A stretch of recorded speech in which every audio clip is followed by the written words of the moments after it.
ಅನ್ನದಾನ. ಈ ಪಾಠವನ್ನು ಬರೆದವರು ಚಂದ್ರಶೇಖರ ಕಂಬಾರ. ತಿಳಿಕನ್ನಡ 7ನೆಯ ತರಗತಿಯ ಪಾಠದ ಪ್ರಶ್ನೋತ್ತರಗಳು. ಮೊದಲಿಗೆ ಕೃತಿಕಾರರ ಪರಿಚಯ. ಚಂದ್ರಶೇಖರ ಕಂಬಾರ ಅವರು 1937ರಲ್ಲಿ ಬೆಳಗಾವಿ ಜಿಲ್ಲೆಯ ಘೋಡಗೇರಿ ಗ್ರಾಮದಲ್ಲಿ ಜನಿಸಿದರು. ಇವರು ಹಂಪಿ ಕನ್ನಡ ವಿಶ್ವವಿದ್ಯಾಲಯದ ಕುಲಪತಿಗಳಾಗಿದ್ದರು. ಕವಿ, ಜನಪದ ವಿದ್ವಾಂಸ, ನಾಟಕಕಾರ, ಕಾದಂಬರಿಕಾರರಾಗಿ ಕನ್ನಡ ಸಾಹಿತ್ಯ ಕ್ಷೇತ್ರವನ್ನು ಶ್ರೀಮಂತಗೊಳಿಸಿದ್ದಾರೆ. ಹೇಳುತ್ತೇನ ಕೇಳ, ಬೆಳ್ಳಿ ಮೀನು, ತಕರಾರಿನವರು, ಚಕೋರಿ, ಋಷ್ಯಶೃಂಗ, ಕಾಡು ಕುದುರೆ, ಸಿರಿಸಂಪಿಗೆ, ಹುಲಿಯ ನೆರಳು, ಮಹಾಮಾಯಿ, ಅಲಿಬಾಬಾ ಮತ್ತು 40 ಕಳ್ಳರು, ಜೋಕುಮಾರಸ್ವಾಮಿ ಮುಂತಾದ ಕೃತಿಗಳನ್ನು ರಚಿಸಿದ್ದಾರೆ. ಭಾರತೀಯ ಜ್ಞಾನಪೀಠ ಪ್ರಶಸ್ತಿ, ಕೇಂದ್ರ ಸಾಹಿತ್ಯ ಅಕಾಡೆಮಿ ಪ್ರಶಸ್ತಿ, ಕಮಲಾದೇವಿ ಚಟ್ಟೋಪಾಧ್ಯಾಯ ಪ್ರಶಸ್ತಿ, ಕೇರಳದ ಕುಮಾರನ್ ಆಶಾನ್ ಪ್ರಶಸ್ತಿ ಮುಂತಾದ ಗೌರವ ಪ್ರಶಸ್ತಿಗಳು ಲಭಿಸಿವೆ. ಹಿಣಪದಗಳ ಅರ್ಥಗಳು. 1. ಅಡವಿ, ಕಾಡು, ಅರಣ್ಯ. ದಣಿವು, ಆಯಾಸ. ದಾನ, ಕೊಡುಗೆ. ಬೇಡ ಎಂದರೆ ಬೇಟೆಗಾರ. ಮಂದಿ ಅಂದರೆ ಜನ. ಸರ್ಪ, ಹಾವು, ಉರಗ. ಹಡೆ ಅಂದರೆ ಹೆರಿಗೆಯಾಗು, ಜನ್ಮ ನೀಡು. ಹುತ್ತ ಅಂದರೆ ಹಾವಿನ ವಾಸಸ್ಥಾನ, ಗೆದ್ದಲು ಕಟ್ಟಿದ ಮಣ್ಣಿನ ಗೂಡು. ಕೈಲಾಸ ಅಂದರೆ ಶಿವನ ವಾಸಸ್ಥಳ. ದರ್ಬಾರು, ಅಧಿಕಾರ ನಡೆಸುವಿಕೆ. ಧಾರೆ, ಒಂದೇ ಸಮನೆ ನೀರು ಸುರಿಸುವಿಕೆ. ಭಿಕ್ಷೆ, ಬೇಡುವುದು. ವರ, ಮದುವೆಯಾಗುವ ಗಂಡು. ಸೀದಾ, ನೇರವಾಗಿ. ಹಳಹಳಿಸು, ಉಮ್ಮಳಿಸು ಅಥವಾ ದುಃಖಿತನಾಗು. ಈ ಕೆಳಗಿನ ಪ್ರಶ್ನೆಗಳಿಗೆ ಒಂದು ವಾಕ್ಯದಲ್ಲಿ ಉತ್ತರಿಸಿ. ತಾಯಿಯ ಅನ್ನದಾನವನ್ನು ಕಂಡು ಮಗನಿಗೆ ಯಾವ ಯೋಚನೆ ಬಂದಿತು? ಉತ್ತರ: ತಾಯಿಯ ಅನ್ನದಾನವನ್ನು ಕಂಡು ಮಗನಿಗೆ ತನ್ನ ತಾಯಿ ಅನ್ನದಾನವನ್ನು ಬಿಟ್ಟಿದ್ದರೆ ನಾವು ದೊಡ್ಡ ಶ್ರೀಮಂತರಾಗಬಹುದಿತ್ತು ಎಂಬ ಯೋಚನೆ ಬಂತು. 2ನೆಯ ಪ್ರಶ್ನೆ: ತಾಯಿಯು ಅನ್ನದಾನದ ಬಗ್ಗೆ ಮಗನಿಗೆ ಏನೆಂದು ಹೇಳಿದಳು? ಉತ್ತರ: ತಾಯಿಯು ಅನ್ನದಾನದ ಬಗ್ಗೆ ಮಗನಿಗೆ ಈ ರೀತಿ ಹೇಳಿದಳು. ಮಗು, ದಾನಗಳಲ್ಲಿ ಅನ್ನದಾನವೇ ಹೆಚ್ಚಿನದು. ಬಡತನ, ಶ್ರೀಮಂತಿಕೆ ಕೊನೆಯ ತನಕ ಇರುವುದಿಲ್ಲ. ಆದರೆ ಅನ್ನದಾನದ ಪುಣ್ಯ ಕೊನೆಯ ತನಕ ಇರುವಂಥದ್ದು ಎಂದಳು. 3. ತಾಯಿ ಮಗನನ್ನು ಶಿವನ ಬಳಿ ಏಕೆ ಕಳುಹಿಸಿದಳು? ಅನ್ನದಾನದ ಪುಣ್ಯ ಏನೆಂದು ತಿಳಿದುಕೊಳ್ಳಲು ಶಿವನ ಬಳಿ ತಾಯಿ ಮಗನನ್ನು ಕಳಿಸಿದಳು. 4.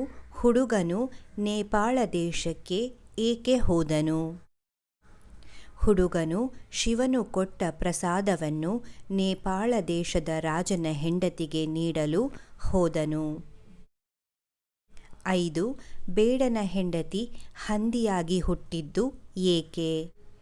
ಬೇಡನ ಹೆಂಡತಿ ಹಂದಿಯಾಗಿ ಹುಟ್ಟಲು ಕಾರಣ ತನ್ನ ಮನೆಗೆ ಬಂದ ಹುಡುಗನಿಗೆ ತಿನ್ನಲು ಕುಡಿಯಲು ಹಣ್ಣು ಹಂಪಲು ಮತ್ತು ಹಾಲನ್ನು ನೀಡದೇ ಇದ್ದ ಕಾರಣ ಅವಳು ಹಂದಿಯಾಗಿ ಹುಟ್ಟಿದಳು. ಈ ಕೆಳಗಿನ ಪ್ರಶ್ನೆಗಳಿಗೆ 2-3 ವಾಕ್ಯಗಳಲ್ಲಿ ಉತ್ತರಿಸಿ. ಮೊದಲನೇ ಪ್ರಶ್ನೆ: ತಾಯಿಯೊಬ್ಬಳು ಅನ್ನದಾನ ಮಾಡುತ್ತಾ ಮಗನೊಂದಿಗೆ ಹೇಗೆ ಜೀವಿಸುತ್ತಿದ್ದಳು? ತಾಯಿ ಅವರಿವರ ಮನೆಯ ಕಸ ಮುಸುರೆ ತೊಳೆದು ತಂದುದರಲ್ಲಿ ಮನೆಗೆ ಬಂದವರಿಗೆ ದಾನ ಮಾಡಿ ಉಳಿದುದನ್ನು ಇಬ್ಬರೂ ತಿನ್ನುತ್ತಿದ್ದರು. ಒಂದೊಂದು ದಿನ ಬಹಳ ಮಂದಿ ಭಿಕ್ಷೆಗೆ ಬಂದರೆ ಮಗನಿಗಷ್ಟು ಇಟ್ಟು ತನ್ನ ಪಾಲಿನ ಅನ್ನವನ್ನು ದಾನ ಮಾಡುತ್ತಾ ಜೀವಿಸುತ್ತಿದ್ದಳು. 2ನೆಯ ಪ್ರಶ್ನೆ: ಮಗನು ತಾಯಿಯ ಅನ್ನದಾನವನ್ನು ಕಂಡು ಏನೆಂದು ಕೇಳಿದನು? ಮಗನು ತಾಯಿಯ ಅನ್ನದಾನವನ್ನು ಕಂಡು ತಾಯಿ, ಇದೇಕೆ ಹೀಗೆ ಅನ್ನದಾನ ಮಾಡುತ್ತೀ? ಒಂದೊಂದು ದಿನ ನೀನೇ ಉಪವಾಸವಿದ್ದು ಬೇರೆಯವರಿಗೆ ಅನ್ನದಾನ ಮಾಡುತ್ತೀ. ಅನ್ನದಾನವೊಂದನ್ನು ಬಿಟ್ಟಿದ್ದರೆ ನಾವು ಎಷ್ಟೊಂದು ಶ್ರೀಮಂತರಾಗುತ್ತಿದ್ದೆವು. ಅದೇನು ಅನ್ನದಾನದ ಮಹತ್ವ ಹೇಳು ಎಂದು ಕೇಳಿದನು. 3. ಬೇಡನು ಹುಡುಗನಿಗೆ ಏನೆಂದು ಹೇಳಿ ತನ್ನ ಗುಡಿಸಲಿಗೆ ಕರೆದುಕೊಂಡು ಹೋದನು. ಉತ್ತರ: ಬೇಡನು ಹುಡುಗನಿಗೆ ಈ ರೀತಿ ಹೇಳಿ ಕರೆದುಕೊಂಡು ಹೋದನು. ಏ ಹುಡುಗ, ಸಂಜೆ ಸಮಯದಲ್ಲಿ ಹೀಗೆ ಕಾಡಿನಲ್ಲಿ ಅಡ್ಡಾಡಿದರೆ ಏನು ಗತಿಯಾದೀತು? ಇದು ಹುಲಿ ಸಿಂಹಗಳಿರುವ ಸ್ಥಳ. ಇಂದು ರಾತ್ರಿ ನಮ್ಮ ಗುಡಿಸಲಲ್ಲಿದ್ದು ನಾಳೆ ಹೋದೀಯಂತೆ ಬಾ ಎಂದು ಹೇಳಿ ಕರೆದುಕೊಂಡು ಹೋದನು. 4. ಬೇಡನು ಹುಡುಗನನ್ನು ಯಾವ ರೀತಿ ಉಪಚರಿಸಿದನು? ಬೇಡನು ಹುಡುಗನಿಗೆ ತಿನ್ನಲು ಹಣ್ಣು ನೀಡಿ, ಹುಡುಗ ದಣಿದಿದ್ದೀಯಪ್ಪ, ಮಲಗು ಎಂದು ಕರುಣೆಯಿಂದ ಹುಡುಗನ ಕಾಲು ತಿಕ್ಕಿದ. ಹಾಸಿಗೆ ಹಾಸಿ ಮಲಗಿಸಿದ. ತನಗೆ ಮಲಗಲು ಸ್ಥಳ ಇರದಿದ್ದರಿಂದ ಅವನು ಹೊರಗೆ ಕಾಲು ಚಾಚಿ ಒಳಗೆ ತಲೆಯಿಟ್ಟು ಬಾಗಿಲಲ್ಲಿ ಮಲಗಿದ. ಈ ರೀತಿ ಉಪಚರಿಸಿದನು. 5. ಸರ್ಪ ಯಾವ ಕಷ್ಟದಲ್ಲಿ ಸಿಲುಕಿತ್ತು? ಆ ಕಷ್ಟದಿಂದ ಅದು ಹೇಗೆ ಪಾರಾಯಿತು? ಸರ್ಪವು ಹುತ್ತದ ಒಳಗೂ ಹೋಗದೆ ಹೊರಗೂ ಬರಲಾರದೆ ಸಿಲುಕಿತ್ತು. ಆ ಕಷ್ಟದಿಂದ ಅದು ತನ್ನ ನೆತ್ತಿಯ ಮೇಲಿನ ರತ್ನವನ್ನು ಯೋಗ್ಯನಿಗೆ ದಾನ ಮಾಡಿ ಪಾರಾಯಿತು. 6. ಶಿವನು ಹುಡುಗನಿಗೆ ಏನೆಂದು ಹೇಳಿ ಕಳುಹಿಸಿದನು? ಶಿವನು ಹುಡುಗನಿಗೆ ಈ ರೀತಿ ಹೇಳಿದನು. ನೋಡು ಮಗು, ನೇಪಾಳ ದೇಶದ ರಾಜನ ಹೆಂಡತಿ ಗರ್ಭವತಿಯಾಗಿದ್ದಾಳೆ. ನೀನು ಹೋಗಿ ನಾನು ಕೊಟ್ಟ ಪ್ರಸಾದ ಕೊಡು, ಹಡೆಯುತ್ತಾಳೆ. ಹುಟ್ಟಿದ ಆ ಕೂಸನ್ನು ಕೇಳಿದರೆ ಅದು ನಿನಗೆ ಅನ್ನದಾನದ ಪುಣ್ಯ ಏನೆನ್ನುವುದನ್ನು ಹೇಳುತ್ತದೆ ಎಂದು ಹೇಳಿ ಅವನು ಕೇಳಿದ ಪ್ರಶ್ನೆಗೆ ಉತ್ತರ ಹೇಳಿ ಕಳುಹಿಸಿದನು. ಈ ಕೆಳಗಿನ ಪ್ರಶ್ನೆಗಳಿಗೆ 6-7 ವಾಕ್ಯಗಳಲ್ಲಿ ಉತ್ತರಿಸಿ. ಬೇಡ ಮತ್ತು ಆತನ ಹೆಂಡತಿ ಹುಲಿಯ ಬಾಯಿಗೆ ಹೇಗೆ ತುತ್ತಾದರು? ಹುಡುಗನನ್ನು ಮಲಗಿಸಿ ಬೇಡನು ತಾನು ಹೊರಗೆ ಕಾಲು ಚಾಚಿ ಒಳಗೆ ತಲೆಯಿಟ್ಟು ಬಾಗಿಲು ತೆರೆದೇ ಮಲಗಿದ್ದ ಕಾರಣದಿಂದಾಗಿ ಬೇಡ ಮತ್ತು ಆತನ ಹೆಂಡತಿ ಹುಲಿಯ ಬಾಯಿಗೆ ತುತ್ತಾದರು. 2. ಹುಡುಗನು ಶಿವನ ಬಳಿ ಕೇಳಿದ ಪ್ರಶ್ನೆಗಳಾವುವು? ಅದಕ್ಕೆ ಶಿವನು ನೀಡಿದ ಉತ್ತರಗಳೇನು? ಹುಡುಗನು ಶಿವನ ಬಳಿ ಈ ರೀತಿ ಕೇಳಿದ. ಶಂಭೋ, ಅನ್ನದಾನದ ಪುಣ್ಯ ಏನು ಹೇಳಬೇಕು? ಅದಕ್ಕೆ ಶಿವನು, ನೋಡು ಮಗು, ನೇಪಾಳ ದೇಶದ ರಾಜನ ಹೆಂಡತಿ ಗರ್ಭವತಿಯಾಗಿದ್ದಾಳೆ. ನೀನು ಹೋಗಿ ನಾನು ಕೊಟ್ಟ ಪ್ರಸಾದ ಕೊಡು, ಹಡೆಯುತ್ತಾಳೆ. ಹುಟ್ಟಿದ ಆ ಕೂಸನ್ನು ಕೇಳಿದರೆ ಅದು ನಿನಗೆ ಅನ್ನದಾನದ ಪುಣ್ಯ ಏನೆನ್ನುವುದನ್ನು ಹೇಳುತ್ತದೆ ಎಂದನು. ಹಾಗೆಯೇ ರಾಜನ ಕೆರೆಯಲ್ಲಿ ನೀರು ಬೀಳದಿರುವ ಕಾರಣ ಕೇಳಿದ. ಅದಕ್ಕೆ ಶಿವನು, ರಾಜನಿಗೆ ಬೆಳೆದ ಮಗಳಿದ್ದಾಳೆ. ಅವಳನ್ನು ಯೋಗ್ಯ ವರನಿಗೆ ಕೊಟ್ಟು ಮದುವೆ ಮಾಡಿದರೆ ಕೆರೆಯಲ್ಲಿ ನೀರು ತುಂಬುತ್ತದೆ. ಹಾಗೆ ಕುಂಟನ ಕಾಲು ಏಕೆ ಹೋಗಿವೆ? ತನಗೆ ತಿಳಿದ ವಿದ್ಯೆಯನ್ನು ಆತ ಯಾರಿಗಾದರೂ ಯೋಗ್ಯನಿಗೆ ದಾನ ಮಾಡಿದರೆ ಹೋದ ಕಾಲು ಬರುತ್ತವೆ ಎಂದು ತಿಳಿಸಿದನು. ನಂತರ ಸರ್ಪ ಒಂದು ಹುತ್ತದ ಒಳಗೂ ಹೋಗದೆ ಹೊರಗೂ ಬರಲಾರದೆ ಸಿಕ್ಕಿಕೊಂಡಿದೆಯಲ್ಲ, ಏನು ಕಾರಣ ಎಂದು ಕೇಳಿದಾಗ ಶಿವ ಹುಡುಗನಿಗೆ ತನ್ನ ನೆತ್ತಿಯ ರತ್ನವನ್ನು ಯಾರಾದರೂ ಯೋಗ್ಯನಿಗೆ ದಾನ ಮಾಡಿದ್ದಲ್ಲಿ ಅದು ಸರಿದಾಡಬಹುದು ಎಂದು ತಿಳಿಸಿದನು. ಈ ರೀತಿ ಹುಡುಗನ ಪ್ರಶ್ನೆಗೆ ಶಿವನು ನೀಡಿದ ಉತ್ತರಗಳಾಗಿವೆ. 3. ಮಗು ಹುಡುಗನಿಗೆ ಅನ್ನದಾನದ ಮಹತ್ವವನ್ನು ಹೇಗೆ ತಿಳಿಸಿಕೊಟ್ಟಿತು? ಹುಡುಗನಿಗೆ ಅನ್ನದಾನದ ಮಹತ್ವವನ್ನು ಈ ರೀತಿ ತಿಳಿಸಿತು. ಅಯ್ಯ, ಶಿವನನ್ನು ಕಾಣುವುದಕ್ಕೆ ಹೊರಬಿದ್ದಿ.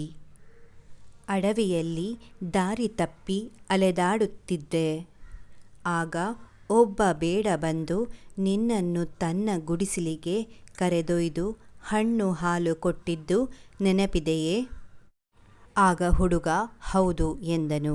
ಹಾಗೆ ಮಾಡಿದ ಬೇಡ ನಾನೇ. ನನ್ನನ್ನು ನನ್ನ ಹೆಂಡತಿಯನ್ನು ಹುಲಿ ತಿಂದಿತು. ಅನ್ನದಾನ ಮಾಡಿದ್ದಕ್ಕೆ ನಾನಿಂದು ರಾಜಕುಮಾರನಾಗಿ ಹುಟ್ಟಿದ್ದೇನೆ. ನನ್ನ ಹೆಂಡತಿ ಕೊಡಲು ಒಪ್ಪಲಿಲ್ಲ. ಅವಳು ಇದೇ ಊರಿನಲ್ಲಿ ಹಂದಿಯಾಗಿ ಹುಟ್ಟಿದ್ದಾಳೆ. ಬೇಕಾದರೆ ಹೋಗಿ ನೋಡು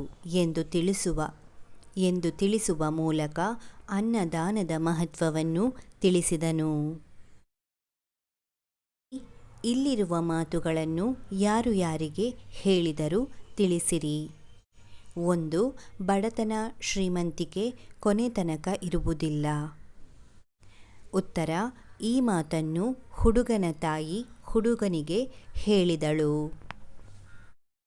ಬೇಕಿದ್ದರೆ ನಿನ್ನ ಪಾಲಿನ ಹಣ್ಣು ಹಾಲು ಕೊಡು. ಈ ಮಾತನ್ನು ಬೇಡನ ಹೆಂಡತಿ ಬೇಡನಿಗೆ ಹೇಳಿದಳು. 3. ನಿನಗಿಂತ ಯೋಗ್ಯವರ ಇನ್ನಾರಿದ್ದರು ಬಾ. ಈ ಮಾತನ್ನು ತಲೆ ಮೇಲೆ ಕೈ ಹೊತ್ತು ಕೂತಿದ್ದ ರಾಜನು ಹುಡುಗನಿಗೆ ಹೇಳಿದನು. ಈಗ ಭಾಷಾಭ್ಯಾಸವನ್ನು ನೋಡೋಣ. ಆ ಕೆಳಗಿನ ಪದಗಳನ್ನು ಬಿಡಿಸಿ ಬರೆಯಿರಿ. 1. ಅಲ್ಲಿಗೊಬ್ಬ, ಅಲ್ಲಿಗೆ ಪ್ಲಸ್ ಒಬ್ಬ. ಆಗಲೆಂದು, ಆಗಲು ಪ್ಲಸ್ ಎಂದು. ಸರ್ಪವಿತ್ತು, ಸರ್ಪವು ಪ್ಲಸ್ ಇತ್ತು. ಕೆರೆಯಲ್ಲಿ, ಕೆರೆ ಪ್ಲಸ್ ಅಲ್ಲಿ. ಆ ಕೆಳಗಿನ ಪದಗಳಿಗೆ ವಿರುದ್ಧಾರ್ಥಕ ಪದಗಳನ್ನು ಬರೆಯಿರಿ.